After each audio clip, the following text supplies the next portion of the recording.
Toronto Star. I'm Raji Mudler, and this matters.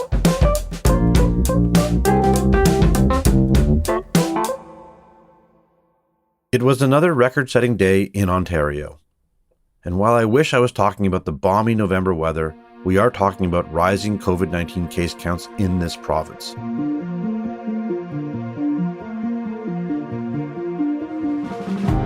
Ontario recorded 1,388 cases today, a new high. That brings the 7-day average to 1,154 cases a day. The COVID-19 numbers are spiking again in regions across the province, which is prompting many to sound the alarm about how we need to wrestle this virus under control. There are a lot of numbers flying out there, and to help us sort through them, we are once again joined by Ed Tubb. He's an assignment editor at The Star, focused on crime, justice, and COVID-19 data. His work has helped inform several articles, and he expands on it on Twitter at @EdTubb. That's Tubb with 2 B's.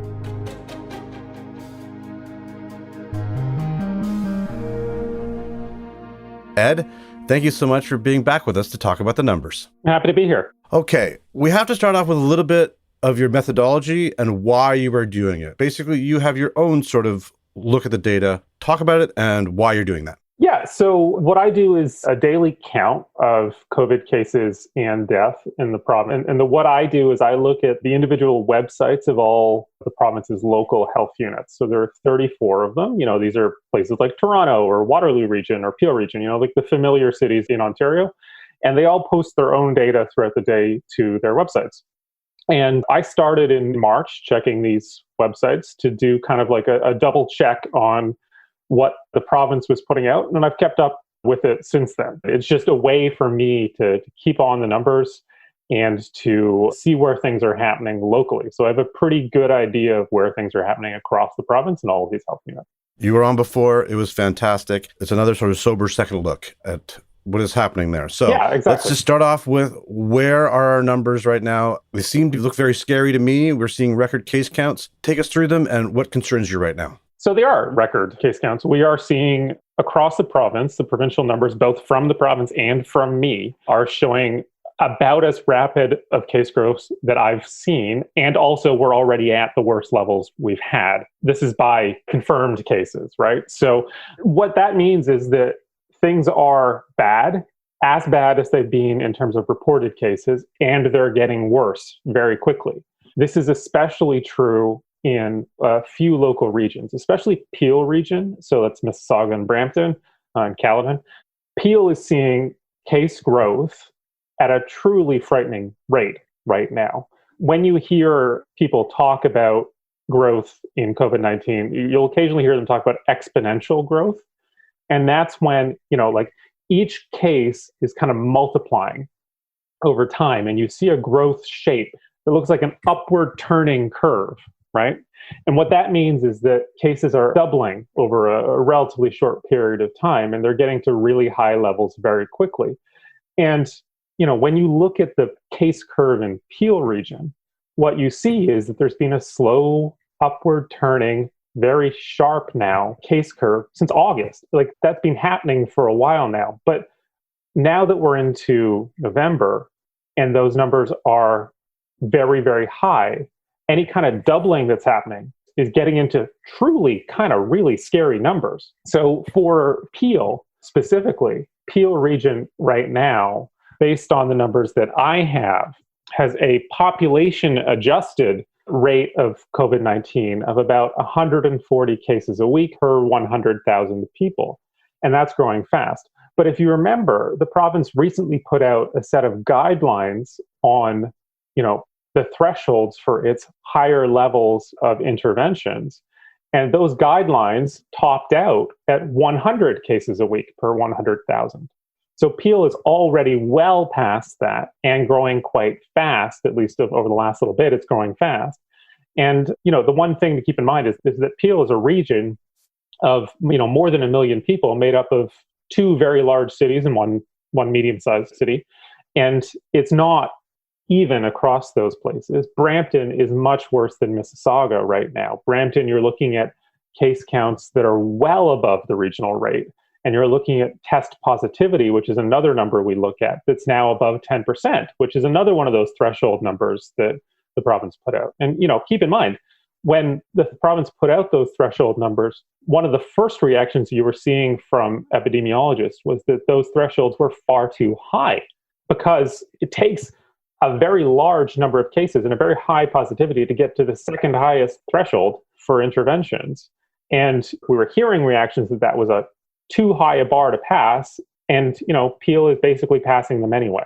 Daily averages are above 1,000 across the province, but messaging about this thing has always been very confusing. And right now, a lot of health officials are saying that some of these numbers are stabilizing. Are you seeing that? Are there any signs of hope? Broadly, no, they're not stabilizing. The province had a period, sort of mid to late October, where it looked like cases might be slowing a bit. And at the end of October, the province put out some modeling that suggested what we were going to see was cases rise to a range of about 800 to 1,200 cases a day, and then they'd plateau.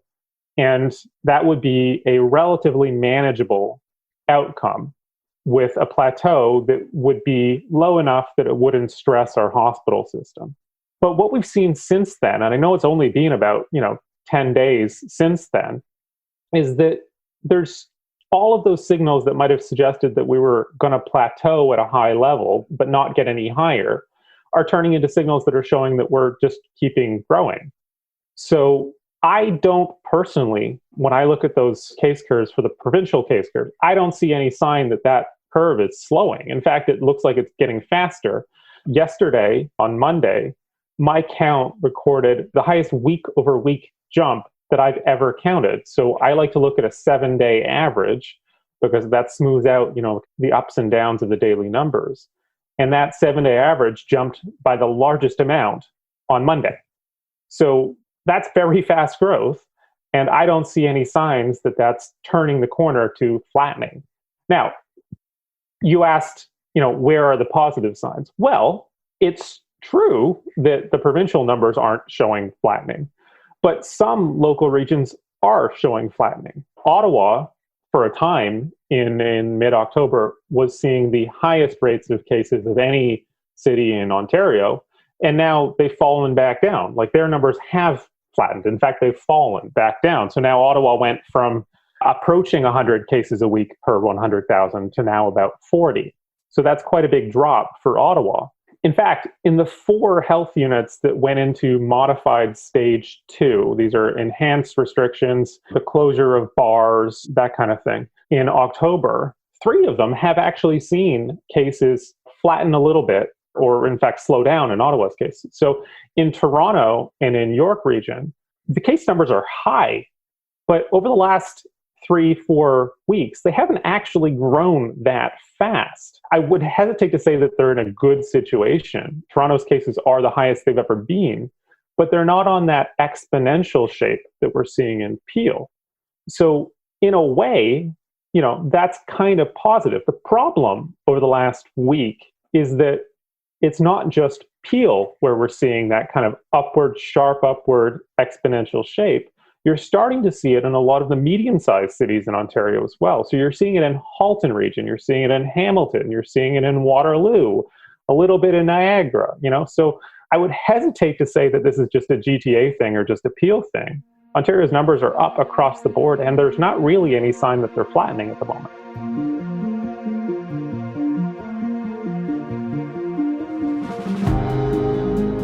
We'll be right back.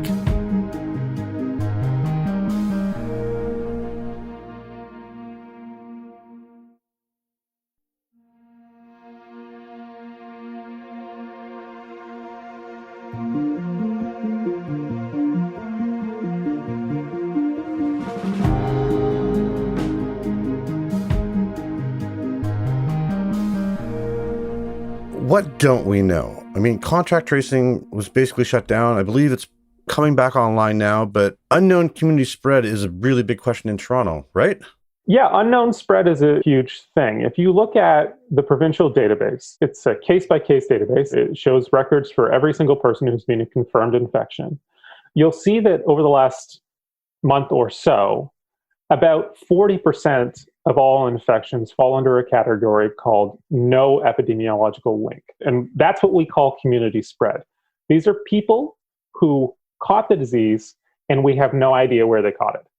So this could be someone who caught it on a bus, or, in a grocery store, or in a restaurant, or on a patio maybe, or at a party maybe, but they don't know exactly where they caught it from. Maybe they caught it from someone who was asymptomatic. But the point is that that's a really large number of cases that are unknown. There's a huge amount of information we don't have about where the disease is spreading. And that makes it very, very hard to pin down where it actually is spreading, right? So we do know that it's spreading in places like long-term care homes. And we do know it's spreading in places like schools. And when we have outbreaks that become very notable, we know that they're spreading in places like gyms or restaurants when those things come up, or at wedding ceremonies or wedding receptions, right? Like, we hear about those cases. But keep in mind that contact tracing is a very hard thing to do, right? So there are some settings where it's a lot easier to do contact tracing. It makes sense that we're catching a lot of outbreaks happening at long-term care homes or schools, because these are places where you go to them every day, or in a long-term care home, you live there, right? So you're surrounded by people you're surrounded by people for whom you can get the contact information to call them up and ask them what they did. So it's easy to trace an outbreak at a school. Now, how do you trace an outbreak on a bus? If you get on a bus and a couple of days later you get sick, how do you know which day on the bus you got it? And how do you track down the strangers you were with on that bus? You can't, right? So there's not a lot of evidence out there, not just in Toronto, but there's not a lot of evidence out there that there are a lot of confirmed infections happening on public transit. But consider how hard it is to find those infections on public transit. Part of the reason we're seeing the data on where these things are happening show that it's schools and nursing homes and stuff like that is because it's easy to find them in these places. So you got to keep that in mind. So much of this is unknown that we shouldn't be treating the information we do have as gospel, right? You got to take into account the unknown and work with that. This is a tough thing to ask, because I don't want to talk about blame with this, but I think everybody is trying to sort of figure that out. But I'm wondering, who's worse? For someone like me who, my kid is going to school and they've had 2 cases, not close to her, or people who are still sort of going out and about to bars, and which I must admit, I was at a patio last night. Are these numbers actually pointing to things that we should not be doing? You asked 2 questions there. You asked who's to blame and are there things we shouldn't be doing? Well, let's take the second one first. Are there things we shouldn't be doing? Yeah, there are. Everything we know about this virus says that it spreads most dangerously indoors in places with poor ventilation, in situations where you're sitting with other people for a long time. So just keep that in mind. And I don't think that going to an indoor restaurant, if it's relatively crowded and it's packed in a little bit, is a good idea right now. I don't think an indoor wedding reception is a very good idea right now. I don't think a house party is a good idea right now, right? I don't think a dinner party is a good idea right now. I don't think hanging out with friends indoors is a particularly good idea. Now, a patio, I don't think there's a lot of evidence that outdoor gatherings like that are a major driver of spread. So, it's a risk, but I don't think it's the worst risk. I think a much worse risk would be doing something like that indoors at someone's house. And school, well, kids got to go to school, right? It's hard. We have schools open, and schools are places where spread may be happening, but schools are also places where spread is relatively easy to control for all those reasons I talked about before about contact tracing, right? So, if your kid is going to school and that school has cases, be thankful that that school has cases. That means that they're able to do the work of sending home those other kids' classmates for a couple of weeks to make sure they don't get sick, right? That is helpful, and that does slow the spread. Now, the other question you asked is blame. I don't know how to pin blame for the growth of cases. I don't think that's hugely helpful. But one thing that I also don't think is helpful is pinning the blame on individuals. Individuals are going to make decisions, and they're going to make decisions based on what they think the risk is, or what they think, they need to do for their own mental health, right? Last time we were on, we talked a bit about Melbourne. Are there any international cities that we can look to as an example or warning right now? Yeah, well, I just had a quick look at Melbourne again this morning because I wanted to double check where we were at. And I think it's worth just checking back in on Melbourne before I look at some of the other places. So back in September, the province was looking at what was happening in Melbourne, Australia, in the state of Victoria in Australia, as a model for kind of a not quite worst case for Ontario's second wave. You know, it was kind of like the worst case would have been New York in the spring. And then the medium case that we don't want to get to would be Victoria in Australia. And what happened in Australia is they entered their winter season in August, in July and August, and cases spiked quite frighteningly. And they imposed a series of increasingly restrictive lockdowns, eventually getting to like a full lockdown in early August. And in Victoria, cases peaked at around like 4,000 as the maximum in any one week. And if you do the math, Victoria is about 6.6 million people. That works out to about 63 weekly cases per 100,000 people. So that was kind of looked at as something we want to avoid. Well, if you look at the GTA right now, this past week, the GTA is at about 7 million people. And this past week, the GTA had a case rate of 91.3 weekly cases per 100,000. We've already blown past what Victoria was experiencing. So I don't think Victoria is a good model for Ontario's second wave anymore. I think if you're looking at where Ontario's second wave might be headed, I think you need to look around at our neighbors and you need to look at Northern Europe. Ontario is not anywhere close as bad as a lot of the places that we might consider peer jurisdictions now. Michigan, another jurisdiction that the province pointed to, had cases sort of plateau for a long time through the fall. But right now, cases are peaking very, very rapidly, frighteningly, with exponential curve and everything like that. And Michigan is currently about 3 times worse than that GTA number I just cited statewide and growing, right? That's really bad. And then you look at a place like Belgium in Northern Europe.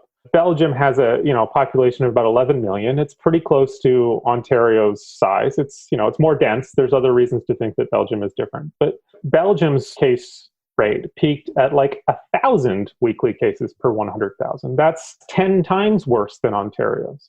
The thing about what Ontario is looking at right now is that we're already past some of the models we were looking at just a couple months ago. But we now have other models that are well past what Ontario is looking at right now. So I don't think there's any reason to think that what Ontario is experiencing right now is anywhere close to sort of the maximum that this could get to. There's no reason to think that this is going to turn around quickly unless, we do the kind of things that would be serious interventions. Because we have seen that serious interventions do have an effect, like in Victoria. Victoria hit that peak in August, or around about the time that those lockdowns came in. And then cases fell back to essentially zero. They peaked in August, they fell down, and now in November, I don't believe Victoria's actually announced a single case in November yet, right? So what we've learned is that if you let it, this thing can get out of hand real quickly. But when you do impose those interventions, they do have an effect. They had an effect in Victoria, and, they had an effect in Ontario in the spring as well. Well, these are some sobering numbers, and it's good to see the comparisons. I mean, basically to sum up, it sounds like it's bad, and it could get worse. Fair to say? Yeah. And, the one other thing that people need to be just keeping in mind always is that cases are just sort of the first number. Cases go up, and deaths and hospitalizations and people with serious complications, that takes time. So right now, you may be looking at our case number that's really high, and you may be looking at our deaths number that's still quite a lot lower than it was in the spring. You may be thinking, what gives? Well, what gives is that the time hasn't happened yet. The time hasn't passed yet. It takes a couple of weeks for people to get seriously sick. It may take that long for someone to die. Just because those death numbers aren't yet near the spring doesn't mean there's no reason it can't get back up there. It can. The experience in a place like Victoria is that their second wave was much more deadly than their first wave. And the experience in places like France and Belgium is that they're now seeing hospitalization numbers that are higher than they were seeing in their first wave as well. So it's a sobering thought, but these kind of serious outcomes for this disease can follow. Ed, I want to really thank you for your time today. Thank you. Ed Tubb is an assignment editor at The Star, focused on crime, justice, and COVID-19 data.